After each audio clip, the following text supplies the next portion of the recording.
Bonjour, je suis Lisa et je suis très heureuse de participer à l'initiative Sequoia Tree.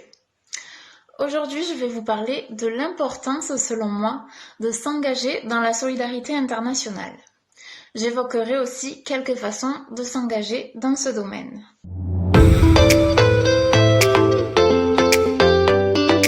D'abord, pour que tout le monde sache bien ce que l'on entend quand on parle de s'engager dans la solidarité ou la coopération internationale, je vais commencer par vous donner 3 définitions utiles.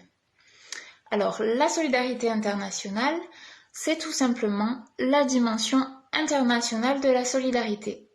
Elle s'articule autour de la vision d'un monde interdépendant et de la promotion de certains droits fondamentaux à l'échelle mondiale, en vue notamment de répondre aux objectifs pour le développement durable adoptés par les Nations Unies pour les années 2015-2030. La coopération internationale, elle renvoie à l'idée de coopérer, c'est-à-dire de travailler ensemble pour atteindre un ou des objectifs communs. La coopération peut se faire entre gouvernements, administrations, collectivités territoriales et ou acteurs privés originaires de pays différents, qui peuvent être des ONG, des entreprises ou encore des universités.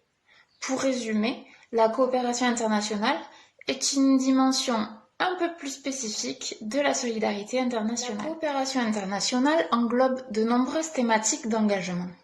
La santé, la nutrition, l'accès à l'eau potable, l'environnement, l'éducation ou encore les droits humains, l'égalité de genre, la culture, le sport. J'ajouterai que l'un des biais de la solidarité internationale est qu'elle porte souvent l'idée que la solidarité se ferait à sens unique. On a trop souvent tendance à considérer que c'est aux pays développés, dits du Nord, d'apporter leur aide, voire de venir au secours des pays en développement, dits du Sud. Or, on observe qu'aujourd'hui, la tendance est au développement croissant d'une coopération Sud-Sud, qui consiste à partager et échanger des solutions pour le développement des pays en développement au sein même des pays en développement. Cela comprend l'échange de connaissances, de technologies, et l'idée sous-jacente est que la solution adaptée à un problème qui se pose dans un pays du Sud existe probablement déjà dans un autre pays du Sud. Et cette solution sera très certainement plus pertinente si elle est apportée par un pays du Sud que si elle était apportée par un pays développé.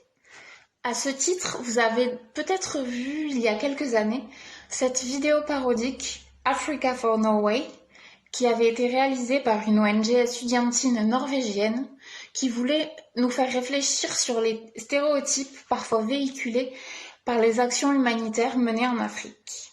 Dans cette vidéo, les Africains sont invités à faire don de radiateurs pour venir en aide aux Norvégiens qui, soi-disant, meurent de froid en hiver.